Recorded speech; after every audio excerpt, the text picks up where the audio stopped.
Assalamualaikum, selamat pagi pemirsa. Saya MZ Ardi Winata. Selama 60 menit ke depan akan menemani Anda tentunya menikmati pagi yang lebih berisi hanya di Cakrawala. Pameran film porno rumah produksi di Jakarta Selatan diperiksa polisi.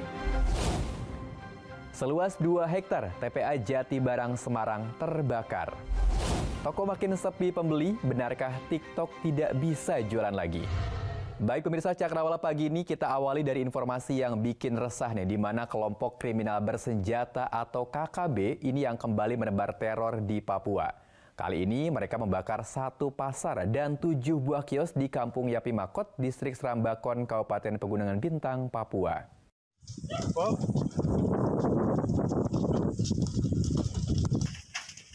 Pembakaran pasar dan sejumlah kios dilakukan kelompok kriminal bersenjata di Pegunungan Bintang. Setelah terjadi kontak tembak KKB dengan patroli gabungan Operasi Damai Kartens dan Polres Pegunungan Bintang yang mengakibatkan 1 anggota BRIMOB atas nama Bribtu Agung gugur. Dari masyarakat atas nama Regina Bidana, usia 50 tahun, dan Jonas Kalak Mabin, usia 35 tahun, mengalami luka tembak di kaki. Kelompok kriminal bersenjata melakukan aksi pembakaran di pasar di Kampung Yapimakot, Distrik Serambakon, Kabupaten Pegunungan Bintang pada hari Senin 18 September sekitar pukul 14.30 waktu Indonesia bagian Timur. Dari Papua kita beralih ke Jakarta. Satu persatu pemeran film porno yang diproduksi di kawasan Jakarta Selatan memenuhi panggilan penyidik di Treskrimsus Polda Metro Jaya. Sejauh ini sudah ada 3 pemeran film porno tersebut yang diperiksa. 2 pemain film wanita yang diperiksa adalah selebgram Firly Virginia dan CM. Sementara 1 pemain film laki-laki, Fatra Ardianata. Ketiganya datang memenuhi panggilan penyidik. Persiapan apa aja? Ya, persiapan. Udah disiapkan semua, ada. Udah disiapkan semua ya? Udah ya? Tak banyak bicara kepada awak media, Firly hanya mengucapkan siap diperiksa. Sebelumnya, penyidik sudah melakukan panggilan pertama kepada 16 orang pemeran film ini. Namun tak satu pun yang hadir memenuhi panggilan penyidik dengan alasan yang beragam. Nah, bagi pemirsa yang mungkin belum tahu seperti apa kronologi kasus film dewasa ini, berikut kami sajikan bagaimana akhirnya kasus viral ini terungkap. Pengungkapan kasus rumah produksi yang membuat 120 video dewasa ini berawal dari patroli siber yang dilakukan Direktorat Tindak Pidana Siber pada 17 Juli 2023. Polda Metro Jaya pun kemudian menerjunkan sejumlah penyidik untuk mengintai 2 lokasi berbeda di Jagakarsa dan Pasar Minggu. Petugas kepolisian pun melakukan penggerebekan di kedua lokasi ini pada 31 Juli 2023. Pada 1 Agustus 2023, petugas juga mengamankan 3 orang tersangka, yaitu editor film, sekretaris, dan talent. Kita beralih ke informasi lain. Dari Cianjur, Jawa Barat, nasib nahas menimpa 2 orang pelajar MTS. Mereka tewas terjatuh gara-gara ditendang pelajar lain saat mengendarai sepeda motor. Polisi akhirnya berhasil menciduk pelaku yang ternyata masih di bawah umur. Lantas, apa ya masalahnya? Beginilah rekaman video amatir warga saat kedua pelajar MTS yakni DP dan WP terkapar di Jalan Bojong Larang, Kecamatan Cijati, Kabupaten Cianjur, Jawa Barat. Mereka terjatuh dari sepeda motornya. Korban terjatuh setelah sepeda motornya oleng akibat ditendang oleh pelajar dari SMP lain. Dari arah berlawanan korban, kedua korban mengalami luka serius di bagian kepala. Mereka sempat mendapatkan perawatan medis di puskesmas terdekat sebelum akhirnya meninggal dunia. 1 orang pelaku, yakni penendang sepeda motor yang masih berstatus pelajar, sudah diamankan oleh petugas kepolisian dan sudah ditangani oleh tim unit PPA Satreskrim Polres Cianjur. Telah terjadi 2 orang anak menjadi korban, di mana kronologisnya yaitu kedua orang anak tersebut yang menjadi korban akan pulang sekolah dengan mengendarai sepeda motor. Kan tapi di perjalanan ada seorang pelaku, dalam hal ini juga anak juga, menendang sehingga akibat tendangan tersebut kedua korban sepeda motornya mengalami oleng dan menabrak sehingga keduanya kemudian meninggal dunia seperti itu. Tindakan pelaku merupakan bentuk spontanitas saat melihat korban yang berboncengan tersebut mengendarai kendaraan yang melaju dengan cukup kencang. Antara pelaku dengan korban tidak saling mengenal. Pemirsa, saya punya kabar baik buat pemirsa yang udah nggak sabar nih ingin berwisata ke Gunung Bromo. Akhirnya setelah ditutup selama kurang lebih 2 pekan akibat kebakaran, wisata Gunung Bromo di Jawa Timur dibuka kembali. Nah, tapi dengan catatan ya, semua pihak harus mematuhi aturan yang ada. Setelah ditutup kurang lebih 2 pekan terakhir akibat terjadi kebakaran lahan di kawasan wisata Bromo, kini dibuka kembali melalui edaran resmi pihak Taman Nasional Bromo Tengger Semeru atau TNBTS di Probolinggo, Jawa Timur. Pembukaan wisata itu efektif sejak tanggal 19 September 2023 pukul 00.01 waktu Indonesia Barat. Bagi pengunjung yang sudah terlanjur membeli tiket pada tanggal 7-18 September atau selama penutupan berlangsung bisa mengajukan jadwal ulang. Pihak Taman Nasional mengimbau agar wisatawan yang datang ke Bromo mematuhi aturan yang ada, di mana seluruh aturannya bisa dibaca ketika memesan tiket secara online agar kebakaran susulan tidak terulang kembali. Kami menghimbau kepada seluruh pengunjung dan juga kepada seluruh pelaku jasa wisata agar mematuhi prosedur masuk, mengingat bahwa saat ini kita masih dalam waspada kebakaran hutan, agar tidak membawa peralatan yang bisa menimbulkan kebakaran hutan, antara lain api unggun, kemudian perapian, kembang api, petasan, juga flare yang mungkin bisa memicu terjadinya kebakaran hutan dan lahan demi untuk keselamatan juga kenyamanan kita bersama. Wisatawan pun langsung membludak sebab banyak dari mereka yang sudah merencanakan untuk liburan ke Bromo jauh-jauh hari. Mereka memesan tiket melalui laman khusus yang disediakan oleh pihak TNBTS. Senang sekali bisa melihat pemandangan indah di Bromo karena kita udah lama mau ke sini, baru kali ini baru ada kesempatan ke sini. Salah satu yang menjadi buruan saat datang ke Bromo adalah menyaksikan matahari terbit dan matahari terbenam. Keduanya merupakan daftar wajib saat datang ke Bromo selain berwisata di area Pasir Bromo atau kaldera. Pada saat musim kemarau tiba, suasana menjelang matahari terbit atau matahari terbenam akan sangat indah. Seolah-olah wisatawan tersebut terbayang berada di luar negeri. Duh, baru aja seneng nih pemirsa udah dapat info yang cukup bikin greget. Jadi pengacara para kru prewedding yang jadi penyebab Bromo kebakaran ini katanya bakal menuntut balik pihak Balai Taman Nasional Gunung Bromo karena bukan mereka satu-satunya penyebab Bromo terbakar. Sekaligus menyayangkan karena baru pertama kali ini ada tersangka dari 14 kebakaran yang terjadi sebelumnya. Gimana nih menurut pemirsa?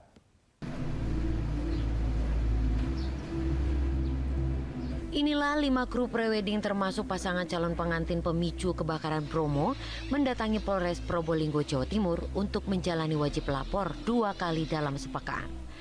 Sambil didampingi pengacaranya langsung masuk ke ruangan pemeriksaan. Dilakukan secara tertutup bahwa diyakini rombongan prewedding bukanlah satu-satunya penyebab terjadinya kebakaran di kawasan Bromo.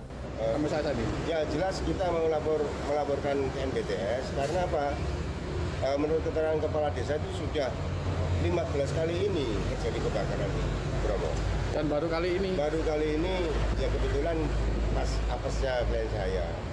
Iya kan? Padahal sebelumnya kebakaran serupa Bromo sudah pernah terjadi sebanyak 14 kali dan kebakaran tahun ini baru ada tersangkanya.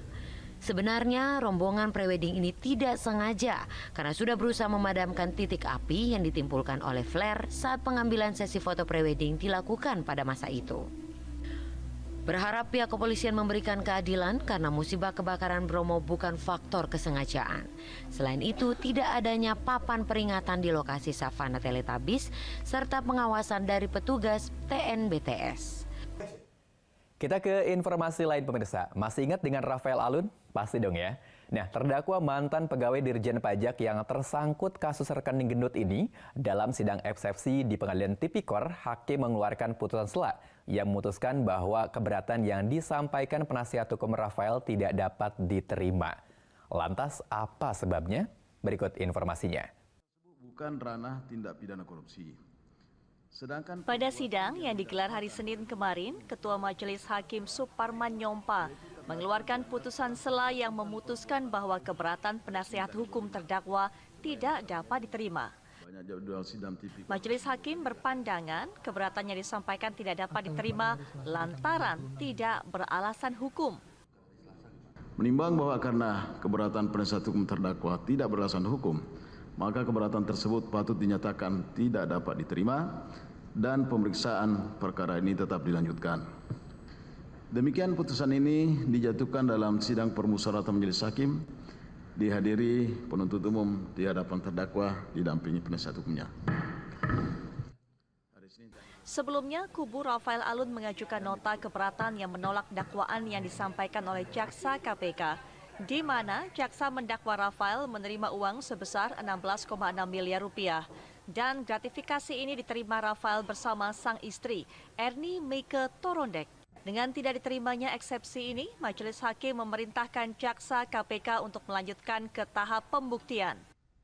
Pemirsa, apakah Anda tahu total tindak pidana pencucian uang yang dilakukan Rafael Alun bersama istri mencapai 100 miliar rupiah? Dari nilai fantastis itu, paling banyak berupa aset tanah dan bangunan. Berikut nih daftar lengkap hasil TPPU yang dilakukan Rafael Alun berupa tanah dan bangunan. Rafael Alun memiliki aset tanah bangunan juga ruko di kawasan Srengseng Sawah, Jakarta Barat senilai 65,3 miliar rupiah.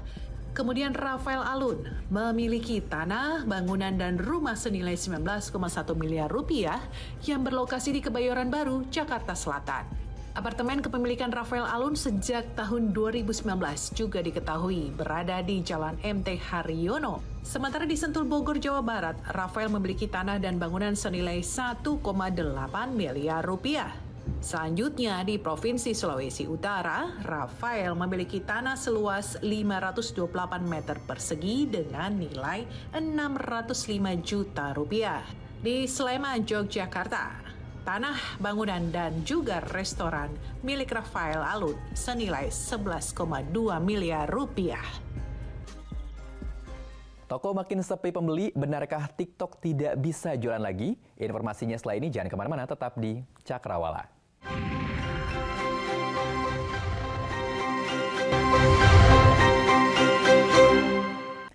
Ada kembali bersama kami di Cakrawala. Pemirsa, kebakaran melanda tempat pembuangan akhir atau TPA Jatibarang, Kota Semarang. Hembusan angin yang cukup kencang ditambah dengan banyaknya rumput yang mengering membuat api dengan cepat menjalar ke lokasi pembuangan sampah lainnya. Diduga api berasal dari lokasi pembuangan sampah di bagian atas yang sudah tidak terpakai. Kepulan asap tebal akibat kebakaran tampak membumbung tinggi di lokasi tempat pembuangan sampah akhir TPA Jatibarang yang berada di Kecamatan Mijen, Kota Semarang pada Senin siang.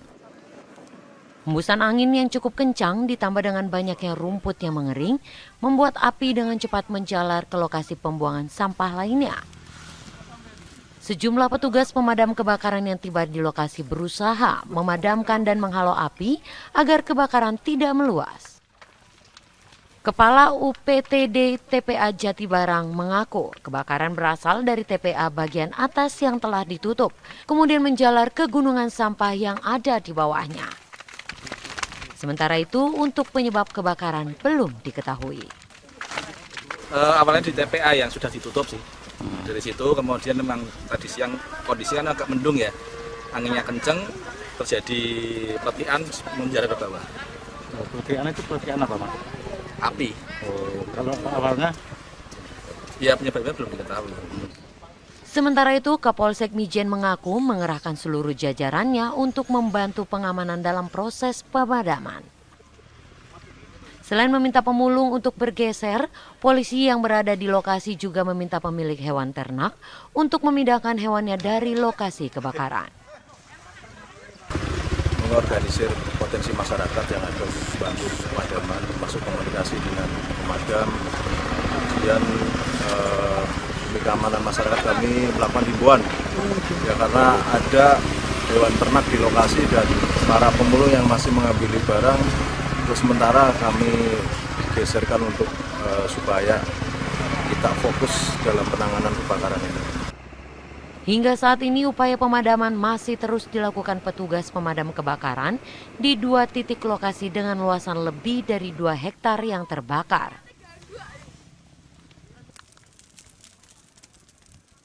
Kita ke informasi kriminal pemirsa. Satreskrim Polresta Bandara Soekarno-Hatta Tangerang, Banten menangkap 10 pelaku curanmor. 5 diantaranya ditangkap di beberapa area parkir Bandara Soekarno-Hatta saat sedang melaksanakan aksinya. Tim Polresta Bandara Soekarno-Hatta mencokok 10 pelaku curanmor. 5 pelaku diantaranya ditangkap saat menjalankan aksinya dengan berpura-pura sebagai petugas leasing atau debt collector. Dari tangan pelaku, petugas mengamankan 8 kendaraan bermotor, kunci T, telepon genggam, dan sejumlah barang bukti lainnya. Dari pemeriksaan petugas diketahui kendaraan bermotor hasil curian tersebut dijual seharga 2 hingga 3 juta rupiah kepada salah seorang penadah di wilayah Serpong untuk diperjualbelikan kembali ke wilayah Sukabumi, Jawa Barat. Kita ke informasi lain pemirsa, sungguh miris kok ada ya orang tua yang masih tega membuang bayinya. Jadi di Balikpapan, Kalimantan Timur ini warga menemukan bayi berjenis kelamin perempuan. Yang lebih miris, bayi itu ditemukan terbungkus tas belanja dan sudah dikerubungi semut. Ya Allah, kesiannya. Ini semut nah. Mana ya Allah.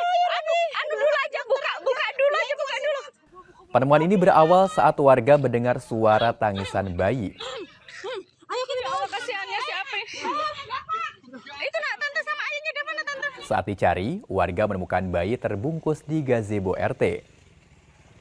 Bayi itu ditemukan dalam kantong belanja dengan bercak darah serta tali ari-ari yang masih menempel. Warga pun membawa bayi itu ke rumah sakit untuk mendapatkan perawatan. Pihak kepolisian Polsek Balikpapan Utara hingga kini masih melakukan penyelidikan pelaku yang menaruh bayi itu.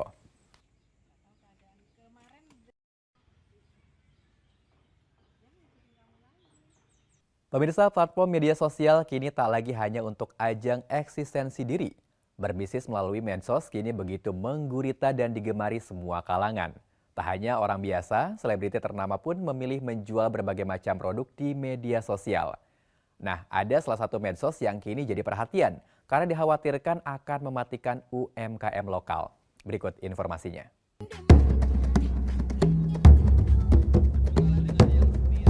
Platform media sosial kini tak lagi hanya untuk ajang eksistensi diri. Berbisnis melalui media sosial kini begitu menggurita dan digemari semua kalangan. Tak hanya orang biasa, selebriti ternama pun memilih menjual berbagai macam produk di media sosial. Salah satu platform media sosial yang kini dimanfaatkan untuk berbisnis adalah TikTok. Media sosial asal Cina ini bahkan kini eksis menjual berbagai macam produk di bawah bendera TikTok Shop. Maraknya penjualan online di TikTok Shop ditengarai mulai meresahkan usaha mikro kecil dan menengah UMKM. Pasalnya, produk yang dijual di platform media sosial asal Cina ini bukanlah produk dalam negeri. Saat ini, pemerintah melalui Kementerian Perdagangan telah membuat aturan terkait berjualan di media sosial. Pemerintah memastikan perusahaan media sosial tidak boleh menawarkan layanan e-commerce di platform yang sama.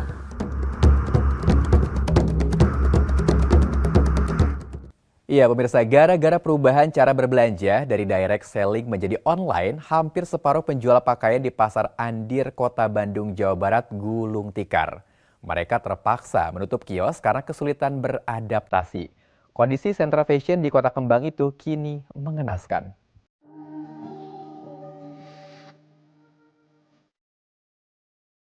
Ini kondisi Pasar Andir di Kota Bandung sekarang. Lorong-lorongnya sepi dari pembeli. Bahkan jumlah toko yang buka pun hanya sedikit. Jauh berbeda dibanding sebelum adanya fenomena belanja online.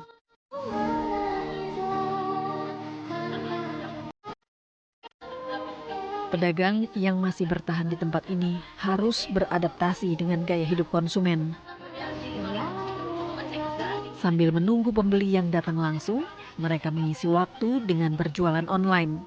Menjajakan dagangannya satu persatu menjelaskan model dan detailnya, serta mengenakannya sebagai contoh. Lebih lelah pasti, tetapi ini harus dilakukan agar tetap menghasilkan cuan. Pengunjung itu emang lagi sangat kurang gitu kan. Mungkin dengan keadaan ekonomi kayak sekarang juga semuanya rata gitu lah. Bukan di Andir aja, di Pasar Baru sudah sama sih semuanya kayak gitu. Ada banyak yang tutup gitu. Tapi emang ngaruh sih kalau buat orang pedagang gitu. Sekarang banyak yang tutup, banyak yang udah berkontrak gitu ya tokonya gitu. Itu mah sangat ngaruh sih. Paling kalau kita sih ngakalin untuk kayak sekarang itu kayak gini. Nomor 2 ya, celana yang pakai di nomor 2. Bahannya dia di bahan. Untuk jualan online sendiri nih, dengan cara live ini, apakah membantu untuk penjualan barang?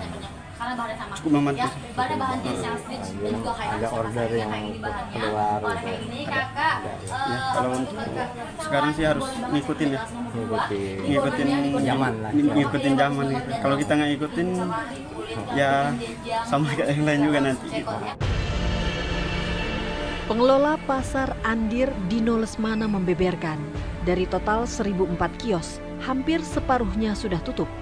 Para pedagang terpaksa gulung tikar karena perubahan perilaku konsumen. Keadaan makin buruk karena para produsen langsung menjual hasil produksinya ke konsumen secara online. Hal ini nih, penjualan online yang produsennya membuat sendiri, bikinlah kebijakan ataupun barang-barang dari luar negeri masuk ke pasar ini, ke Indonesia itu bisa dikurangin atau gimana gitu untuk membantu UMKM yang ada di Indonesia. Saat ini, jualan online tidak hanya melalui e-commerce, tetapi juga sosial media atau social commerce. Kondisi ini membuat para pedagang konvensional harus lebih kreatif agar tetap bisa bertahan. Dari Bandung, Jawa Barat, Cepi Kurnia, TV One mengabarkan. Kita kembali ke Jakarta, pemirsa. Petugas Bina Marga menertibkan kabel udara fiber optik yang semrawut di kawasan Hayamuruk, Jakarta Pusat.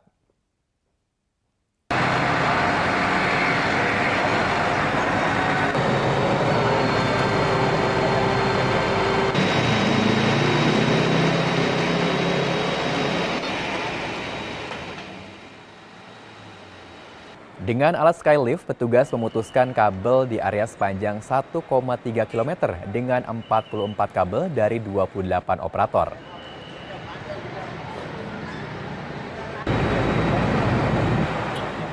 Selain semrawut, ada kabel yang menjuntai ke jalan dan membahayakan pengendara.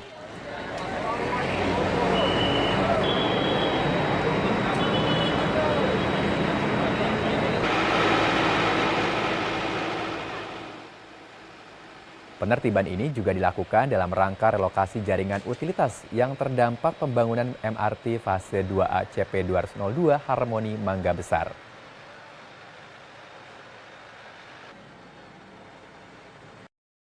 Presiden Joko Widodo sidak Pasar Jatinegara. Selengkapnya setelah ini tetap di Cakrawala.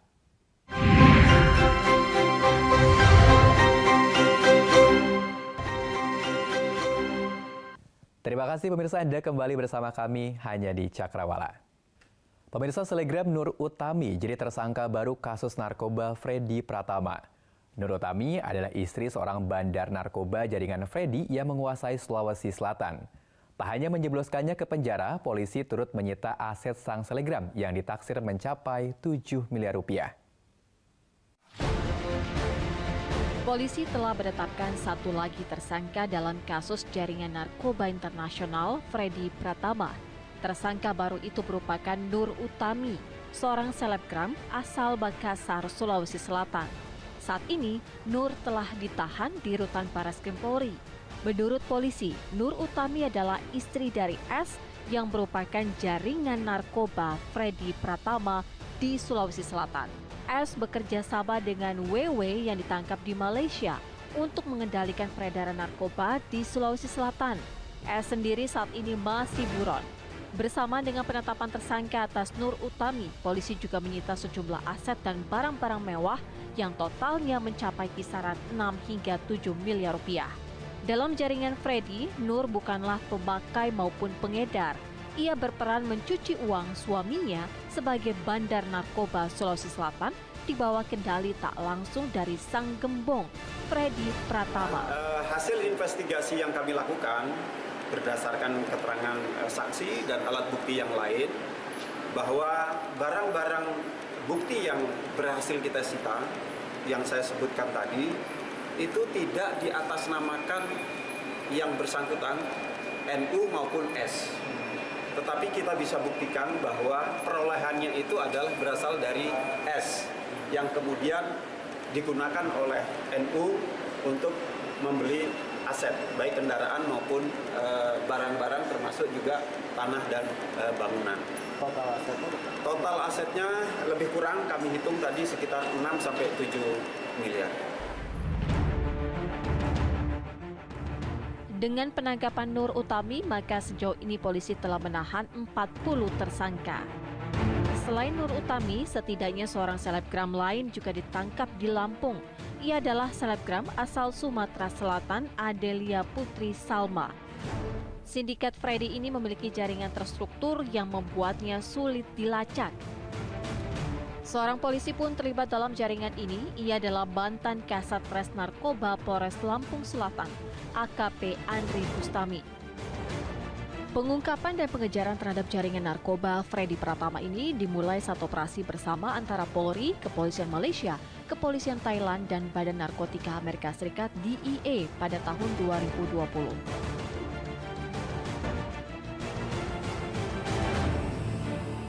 Pemirsa ingat sosok Pablo Escobar, sang gembong narkoba legendaris asal Kolombia yang eksis di tahun 80-an? Nah, tak jauh beda dengan Freddy Pratama, dia adalah Escobar lokal. Freddy mengendalikan gurita jaringan narkoba di Indonesia dari Thailand. Freddy Pratama kerap disebut dalam pemeriksaan kasus-kasus penyalahgunaan narkoba. Freddy dianggap memiliki keterkaitan dengan peredaran gelap narkotika. Freddy Pratama merupakan warga negara Indonesia dari Kalimantan Selatan. Ia mengedarkan narkoba dari Thailand ke Indonesia. Berdasarkan informasi Bareskrim Polri, mertua Freddy merupakan warga negara Thailand yang juga bos kartel narkoba di kawasan Segitiga Emas atau Golden Triangle. Freddy disebut mengambil produk dari kawasan Segitiga Emas di kawasan Asia Tenggara yang menjadi pusat perekonomian narkoba dan juga sumber penting narkotika dunia. Sejak tahun 2020, polisi terus menelisik jejak jaringan Freddy dari pengungkapan kasus tindak pidana narkoba. Operasi Polri untuk membongkar sindikat narkoba Freddy Pratama dimulai sejak Mei 2023 dengan nama sandi Operasi Escobar. Gembong narkoba Freddy Pratama masuk dalam daftar pencarian orang atau DPO Polri sejak 2014 silam. Pemirsa, benar nih kata Bang Haji Roma Irama dalam lagu Judi. Judi itu meracuni kehidupan dan yang menang atau kalah bisa jadi jahat. Contoh nyata baru-baru ini terjadi di Cianjur, Jawa Barat. Gara-gara kecanduan judi online, seorang karyawan toko kue nekat membobol laci kasir. Untungnya, kelakuan jahat pelaku terungkap rekaman CCTV.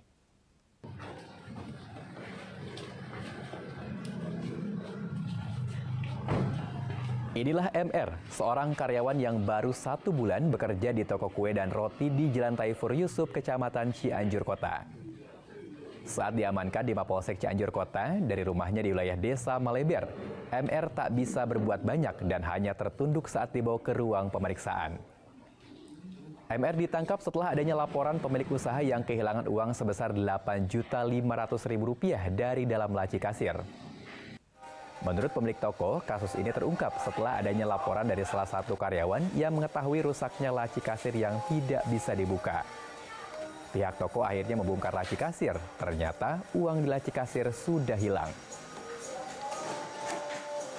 Dari hasil pemeriksaan petugas, pelaku mengakui bahwa dirinya kecanduan judi online selama hampir 1 tahun terakhir, hingga membuat pelaku nekat mencuri sejumlah uang. Kini pelaku dijerat pasal penggelapan dalam jabatan dengan ancaman hukuman 9 tahun penjara.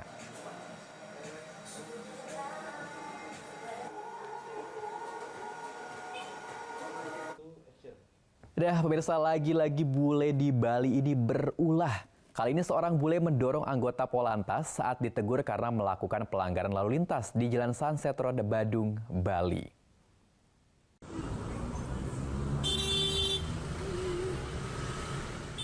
Begini nih kalau bule nggak punya sopan santun. Ditegur saat melakukan pelanggaran lalu lintas oleh polisi, bukannya malu malah berani-beraninya mendorong anggota Polantas Badung, Bali. Video berdurasi 18 detik ini pun ramai dirujak netizen. Pasalnya ternyata dua WNA tersebut berkendara tidak membawa surat-surat kendaraan, bahkan penumpang yang dibonceng pun tak menggunakan helm. Setelah sempat ditegur oleh pihak Polantas, sayangnya kedua wisatawan asing itu dibebaskan. Berawal dari ditemukan seorang atau bukan masyarakat WNA membonceng seseorang yang tidak menggunakan helm. Pada saat itu polisi melakukan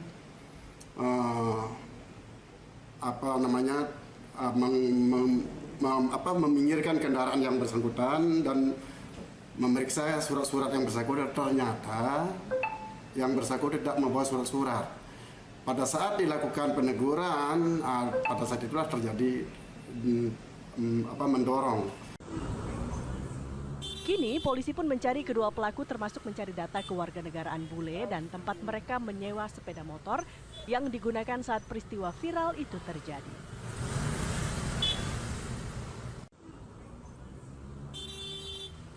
Kita ke informasi lain, pemirsa. Seorang pria terjebak di sumurnya sendiri saat hendak menggali karena sumur airnya sedikit.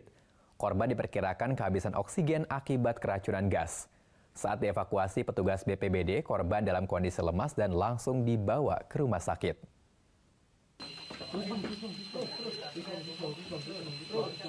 Cukup nih.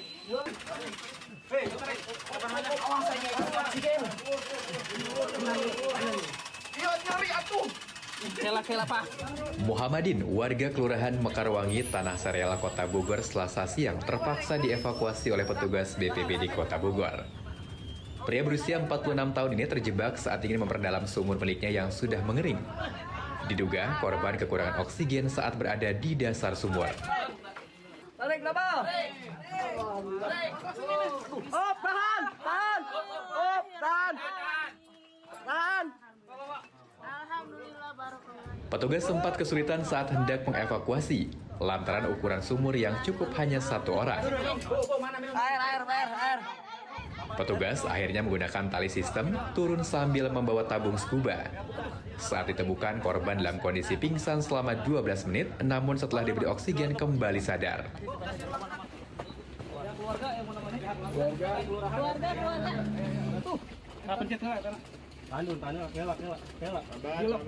Pemirsa, Presiden Joko Widodo meninjau harga bahan pokok di Pasar Induk Jatinegara, Jakarta Timur. Presiden Joko Widodo menyampaikan hasil operasi pasar dan faktor melonjaknya harga beras di pasaran lantaran dilanda kekeringan. Operasi pasar dalam upaya menekan harga beras memang telah berlangsung belakangan yang dilakukan oleh Bulog.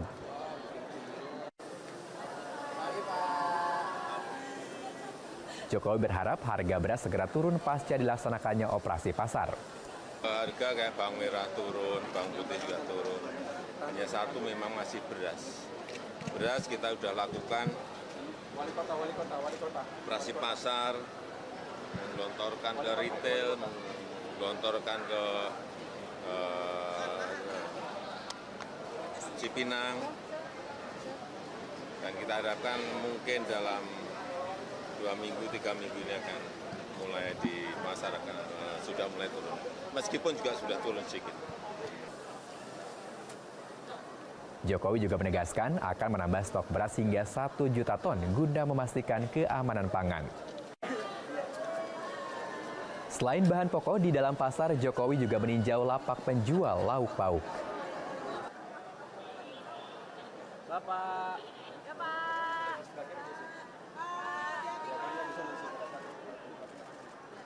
Pemirsa, Komisi Pemberantasan Korupsi atau KPK menahan tersangka Karen Agustiawan yang merupakan mantan Direktur Utama PT Pertamina. Sebelumnya, Karen diperiksa sebagai tersangka kasus dugaan korupsi pengadaan liquefied natural gas atau LNG di Pertamina tahun 2011 sampai 2021. Karen, hari ini pagi periksa sebagai apa nih, Bu? Sekarang sebagai tersangka. Sebagai tersangka ya. Kalau ditahan siap nggak, Bu? Kalau nggak usah ditahan, itu kan hukum. Nama Karen sempat disebut-sebut dalam pemeriksaan KPK terhadap mantan Menteri BUMN Dahlan Iskan Kamis pekan lalu.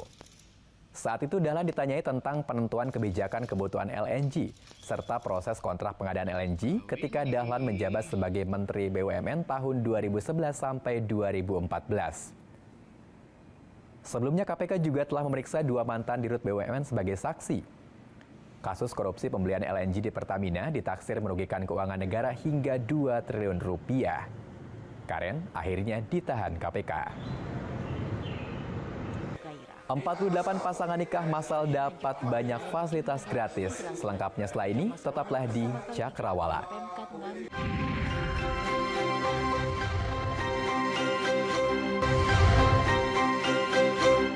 Kembali di Cakrawala. Pemirsa, nahas menimpa sebuah kapal kargo Mana yang terbakar di wilayah sisi barat Pelabuhan Kamal, Bangkalan, Madura. Sejumlah mobil pemadam kebakaran diturunkan ke lokasi kejadian.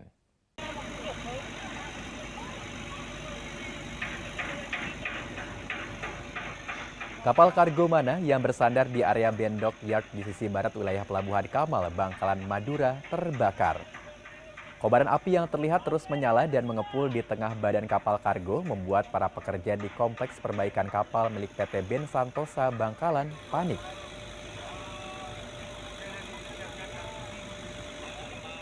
Api sempat berhasil dipadamkan, namun api kembali menyala.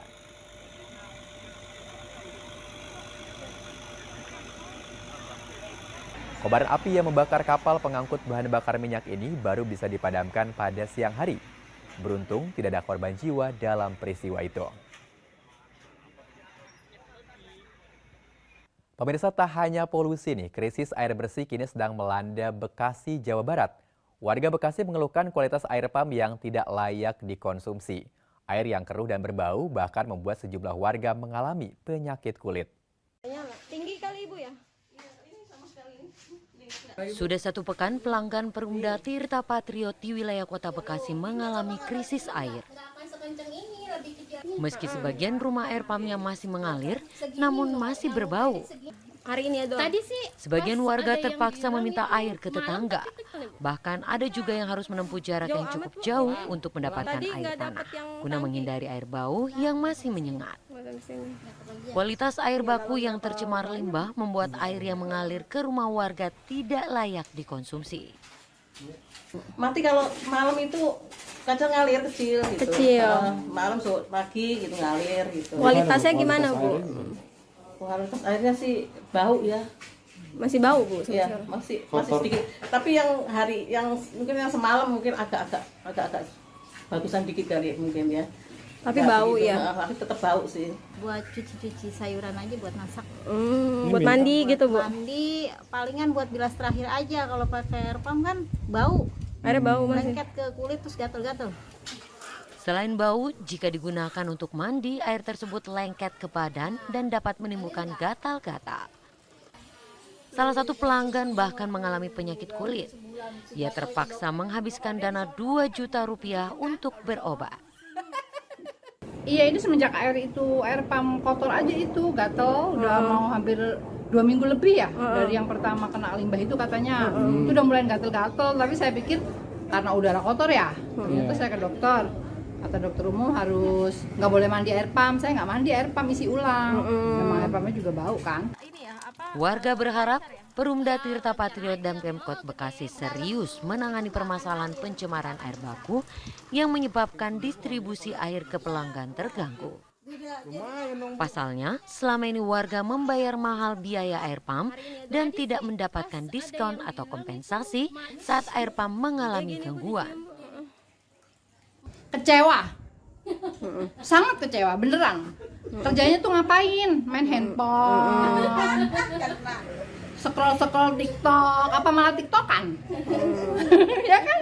Sekarang rakyat jadi kayak gini loh, Mas. Maksudnya kita bayarnya tuh bukan yang 60.000. Saya tuh kalau bayar tuh 160.000, 200, terus dikasih air kayak gini, terus mereka tuh cuma ngasih mohon maaf ya, apa namanya, air begini keadaannya, nggak ngasih solusi atau nggak minimal bagaimana ya nanti untuk bulan depan mungkin tagihannya dikurangin atau bagaimana, nggak ada. Kita ke informasi lain pemirsa. Di antara pemirsa mungkin ada yang belum nikah. Nah, kayaknya mungkin harus ikutan nikah massal. Seperti yang dilakukan di Nganjuk, Jawa Timur pemirsa. Sebanyak 48 pasangan bujang, gadis, duda, dan janda ini mengikuti pernikahan massal. Prosesi pernikahan dilaksanakan sesuai dengan adat Jawa. Tak hanya dinikahkan, bahkan mereka juga diberikan fasilitas bulan madu di salah satu hotel di Nganjuk. Wah, mantap bener ya. Sebanyak 48 pasangan dari seluruh wilayah kecamatan di Kabupaten Nganjuk mengikuti nikah massal di pendopo KRT Sosrokusumo, Pemkab Nganjuk pada Sabtu malam. Proses nikah massal digelar layaknya pernikahan secara umum dengan berbagai rangkaian prosesi adat Jawa. Prosesi temu manten diawali dengan balangan gantal atau lempar gantal. Adapun gantal terbuat dari daun sirih yang diikat oleh benang putih dan akan saling dilempar oleh kedua pasangan. Prosesi temu manten kemudian dilanjutkan ngidak tagan atau injak telur. Ritual menginjak sebutir telur ayam mentah oleh mempelai pria dilaksanakan sebagai harapan bahwa ia akan mendapatkan keturunan karena keduanya telah bersatu. Setelah prosesi injak telur, temu manten dilanjutkan dengan prosesi sinduran, di mana kain sindur berwarna merah dan putih diharapkan akan memberikan keberanian bagi kedua pengantin agar menjalani pernikahan mereka dengan semangat dan penuh gairah. Bupati Nganjuk Marhaen Jumadi menjelaskan, nikah massal ini pertama kali digelar oleh Pemkab Nganjuk untuk masyarakat yang kurang mampu, agar mereka dapat merasakan resepsi pernikahan yang dilaksanakan sesuai dengan adat Jawa yang dipercaya masyarakat. Maka ini sedikit sebuah ide untuk masyarakat kecil, sehingga masyarakat kecil bisa satu, istilahnya bisa resepsi. Resepsinya tidak gemen-gemen tapi di pendopo. Mungkin baru kali ini pendopo untuk mantenan gitu. Maka pendopo ini adalah harus berfungsi untuk masyarakat. Tak hanya sekedar nikah massal, para mempelai sebanyak 48 pasangan pengantin ini juga disediakan tempat untuk berbulan madu, yaitu menginap di salah satu hotel di Nganjuk. Tak terasa sudah 1 jam pemirsa, dan saatnya saya undur pamit. Jangan lupa tentunya untuk menyaksikan Cakrawala esok pagi jam 7. Tentunya masih bersama dengan saya hanya di ANTV. Sampai jumpa dan wassalamualaikum.